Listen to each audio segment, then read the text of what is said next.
Hello বন্ধুরা, কেমন আছো? আশা করি সকলেই ভালো আছো। আমি তোমাদের প্রিয় আপু আবারও চলে আসলাম নতুন একটি গল্প নিয়ে। গল্পটি শেষ পর্যন্ত শুনলে তোমাদের দাঁড়িয়ে যাবে। মোখতার হোসেন মিশু, বয়স 24, উচ্চতা 6 ফুট। 5 বছর আগে আর্মিতে ভর্তি হয়েছি, বর্তমান পোস্টিং রাঙ্গামাটি। বাড়ি রাজশাহী। বাড়িতে মা আর ছোট একটা বোন আছে। বাবা মোশারফ হোসেন অনেক আগে মারা গেছে। আমি তখন 9-এ পড়ি আর ছোট বোনটা 5-এ। তখন থেকে মা নিজে সংগ্রাম করে সংসার চালিয়েছে। ঘরে বসে সেলাই মেশিন দিয়ে মানুষের কাপড় বানিয়ে বানিয়ে আমাদের ভরণ পোষণ করেছে। কিছু চাষের জমি ছিল, তাই রক্ষে। না তো আমার চাচা কাকারা যেমন হারামি এক মুঠো ভাত তুলে দেওয়ার মানুষ ছিল না। নানা নানি দাদা দাদি অনেক আগেই পটল তুলেছে। মামা মামিরা কিছুটা সহযোগিতা করেছে, তাও নাকড়ার মতো করেছে, যাতে মা যা ভাগে পেত তা লিখিয়ে নিতে পারে।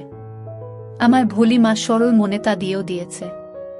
যা হোক, আমি কলেজে ভর্তি হয়েছি কেবলই, এমন সময় শুনলাম আর্মিতে লোক নিবে। মাকে বলে লাইনে দাঁড়িয়ে গেলাম। আমার নিজের উপর ভরসা ছিল, কারণ আমি মোটামুটি সব দিকেই ফিট। যেমন উচ্চতা তেমন বডি। মা বলে আমি আমার নানা মামাদের মতো হয়েছি, ঠিক পালোয়ান। বাবা কাকারা তো এক একটা টিনে, সব কয়টা শুধু বোদের হাড্ডি। যা হোক, ভালোই ভালোই টিকে গেলাম। বাড়িতে খুশির ঢোল বেজে উঠল, সবাই বলা বলি করল, যাক ছেলেটা কাজে লাগলো, এখন যদি সোনালির কষ্ট দূর হয়। হ্যাঁ, আমি আমার মার কষ্ট দূর করার জন্য কোনো দিকে না তাকিয়ে খেলাধুলা করার বয়সে চাকরিতে চলে গেলাম। গ্রামের বাড়ি হওয়াতে ভয়ের কিছু নেই, আশেপাশে তো কাকা চাচারা আছে। আমার বোন শারমিন আক্তার, বয়স 19, ইন্টার সেকেন্ড ইয়ারে পড়ে। বাবার মতো টিনে কাঠি। আমারই এমন মেয়ে পছন্দের না। মা সোনালী বেগম, বয়স মনে হয় 42 হবে, দারুণ দেখতে, এখনো যুবতী মেয়েদের সাথে পাল্লা দিতে পারবে। ফর্সা লাল টকটকে, মার দীঘল কালো চুল, ঘন মেঘের ভেলা, এত ঘন লম্বা চুল যে তা সারা পিঠ বেয়ে কোমর ছড়িয়ে নিচে নেমে যায়। লাল টকটকে ঠোঁট আর টানা টানা চোখ, সব মিলিয়ে আমার স্বপ্নের নারী, আমার জন্মদানকারী বিধবা মা। যা চরম পাপ, যা কখনো পাওয়ার নয়। সবই জানি, সবই বুঝি, তারপরও মনের কোথায় যেন সোনালীকে নিয়ে স্বপ্নের নীড় রচনা করি। যেখানে মা নয়, সে আমার সোনালী, শুধু সোনালী। আমার মনের এই গোপন চাওয়ার কথা শুধু আমি জানি। আমার সরকারি বেতনে মার রূপ যেন দিনকে দিন বেড়েই চলছে। মার গর্বে বুক সব সময় ফুলে থাকে, গ্রামে সব সময় আমার জয় জয়কার। 5 বছরে ভাঙা ঘর পাকা করেছি, এখন 4 রুমের বাড়িটা আমাদের শান্তির নীড়। এবার ছুটিতে এসেই মা বায়না শুরু করল আমার বিয়ে দিবে। যদিও এটা অনেক আগে থেকেই চলছে, আমি শুধু বারবার এড়িয়ে যাচ্ছি।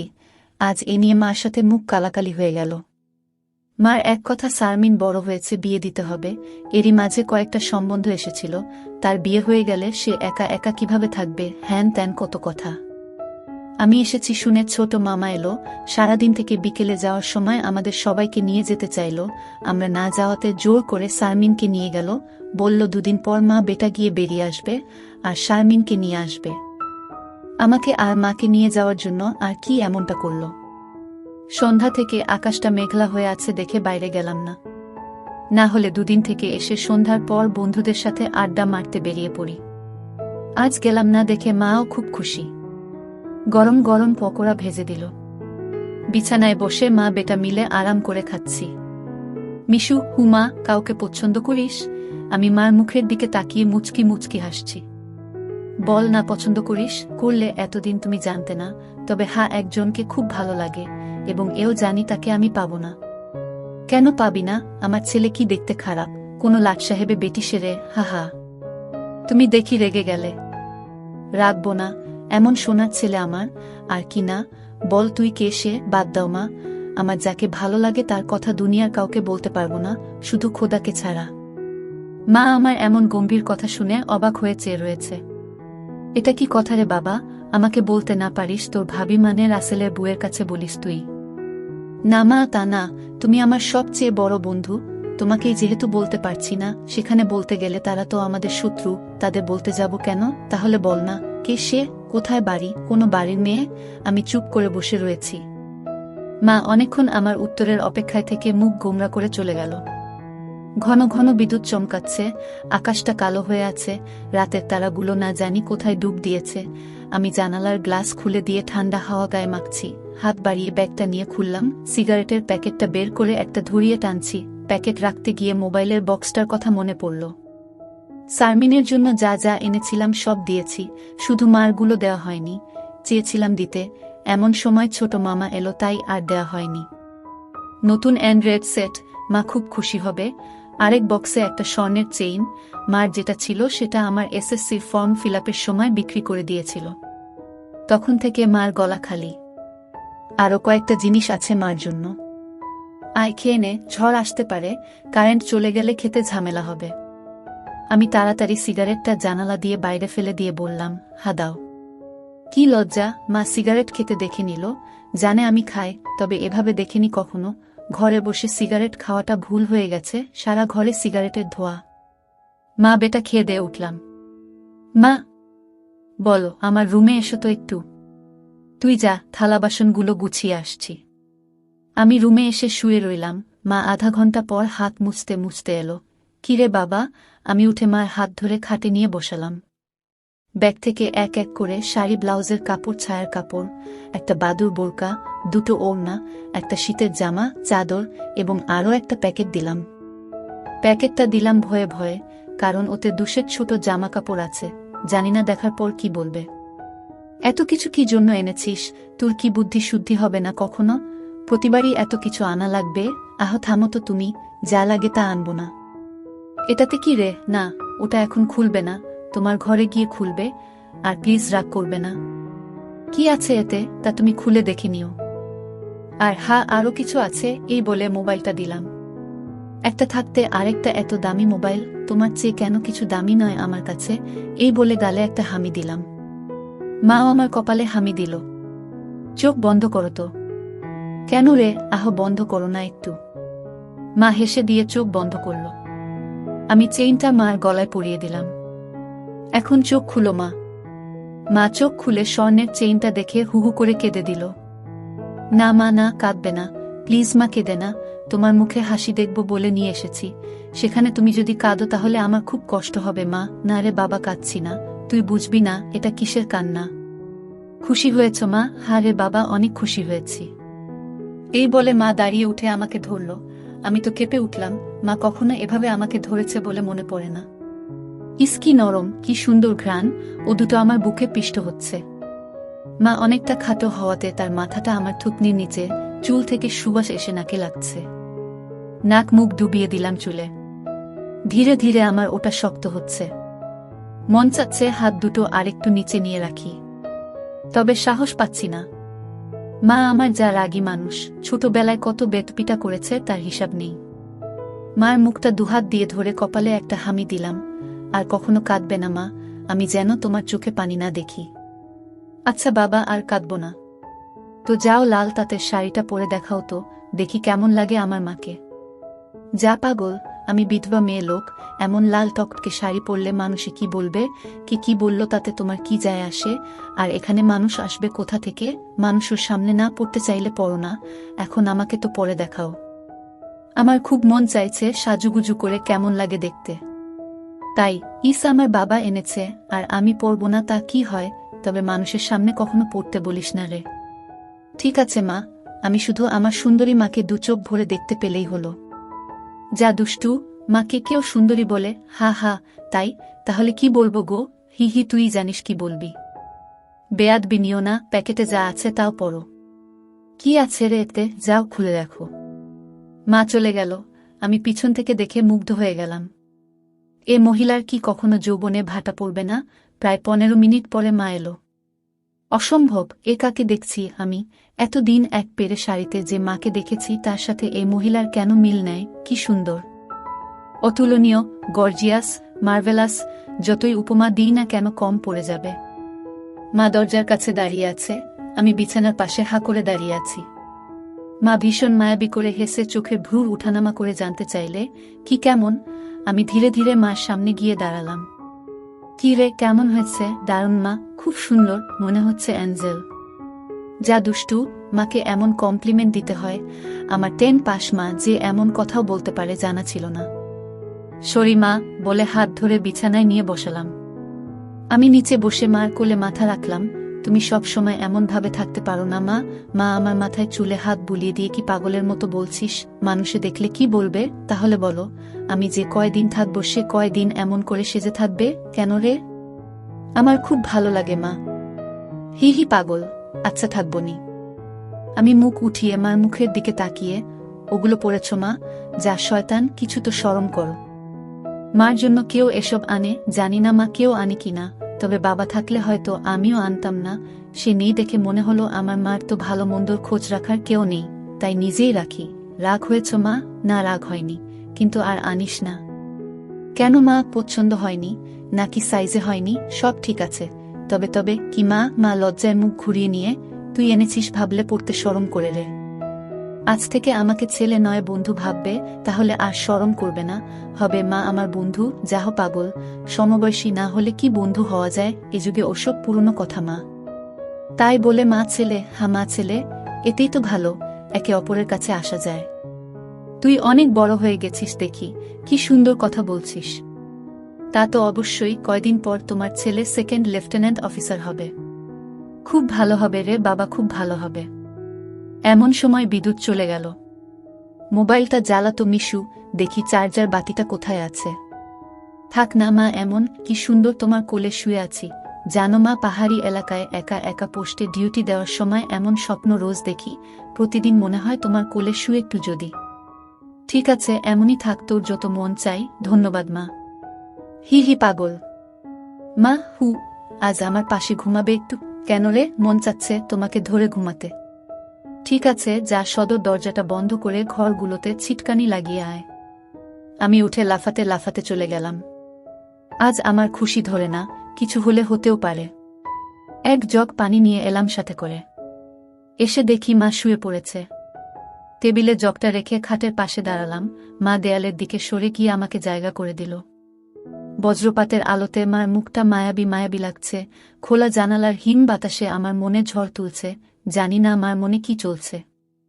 মনে হচ্ছে মা তার স্বামীকে পাশে শোয়ার জন্য জায়গা করে দিল। মা নতুন বউ, আমি তার স্বামী। দাঁড়িয়ে রইলি যে, শুবি না? হাসুই। মার পাশে শুয়ে পড়লাম, দুজনে মুখোমুখি। আধো অন্ধকারে দুজনে দুজনার দিকে চেয়ে আছি। ঘুমাবি না? তুমি ঘুমাও, আমার ঘুম এত তাড়াতাড়ি আসে না। তাই আয় কাছে আয়, মাথায় হাত বুলিয়ে দিচ্ছি। আমাকে আর পাই কে? একেবারে মার বুকের কাছে বুক নিয়ে গেলাম, তবে কোমরটা দূরে রাখলাম। মা একটা হাত সাইডে লম্বা করে দিল। এখানে মাথা রাখো। মা তার হাতের উপর মাথা রাখতে বলছে। আমি সহজ মনে তাই করলাম। নাকটা মার বগল থেকে ৩-৪ ইঞ্চি দূরে।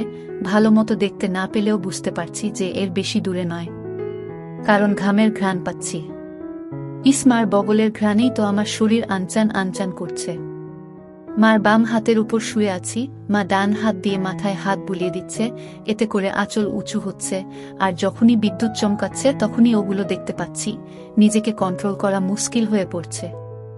মিশু, হু কাকে পছন্দ করিস বললি না তো? শুনলে রাগ করবে মা, তাই বলা যাবে না।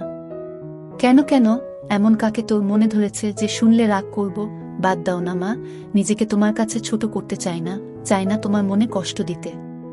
তোর কথার তো আগা মাথা কিছুই বুঝছি না। নাইবা বুঝলে মা, হু তোমাকে একটু ধরি। মা হিহি করে হেসে, ধর। কি সুন্দর ঘ্রাণ গো মা তোমার। যা শয়তান। আমি মার এমন আশকারা দেয়া কথায় সাহস পেয়ে তাকে চিৎ করে দিলাম। মন চাচ্ছে কোমরাটা উপর তুলে দিতে। মুখটা উঁচু করে হামি দিয়ে বললাম, আমি তোমাকে খুব ভালোবাসি মা। মা আমার মুখটা দুহাত দিয়ে ধরে, আমিও তোকে খুব ভালোবাসি রে সোনা। আমার ভালোবাসাটা অন্যরকম মা। কেমন রে? মা ছাড়া আরো অনেক কিছু। কেমন? শুনলে রাগ করবে না তো? আহ বল না, এত পেঁচাচ্ছিস কেন? তুমি আমার ড্রিম গার্ল মা, তাই তো। কি?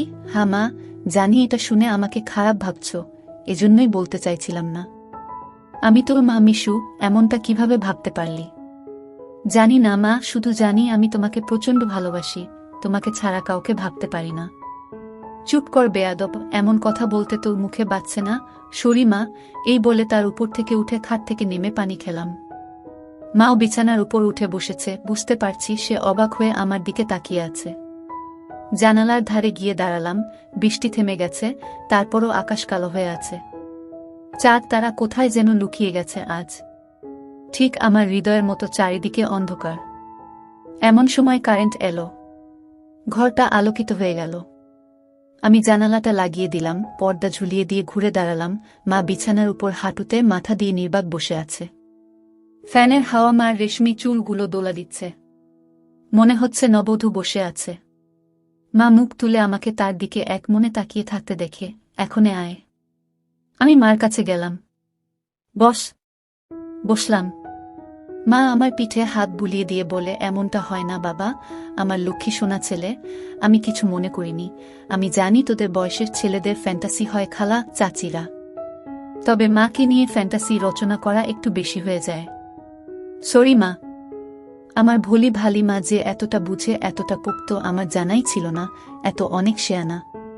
ঠিক আছে, চেষ্টা কর আমার উপর থেকে মনটা সরিয়ে অন্য দিকে নিতে। বিয়েটা করে নে, দেখবি সুন্দরী বউ পেলে মাকে ভুলে যাবি।